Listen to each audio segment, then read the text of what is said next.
ఊర్లో మీకు ఒక్కిల్లేనా ఇంకా ఏమైనా ఇల్లులు ఉన్నాయా? ఆల్కే బీచ్ దగ్గర ఒక ఇల్లు ఉంది, లుష్కొండ దగ్గర ఒక ఇల్లు ఉంది, భీమిలి బీచ్ దగ్గర కూడా ఒక ఇల్లు ఉంది. అన్ని ఇల్లులున్నాయా?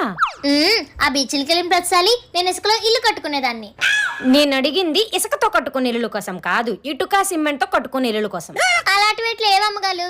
ఇలా ఏదో ఒక సోదేసి ఇంట్లో పని అంతా తప్పించుకుంటున్నావు. అసలు నేను నీకు పని మనిషినో నువ్వు నాకు పని మనిషివో అర్థం కావట్లేదు సీత. ఇప్పుడు ఏం చేయాలి చెప్పండి? మొన్నే ఇక్కడ మందార మొక్క నాటాను.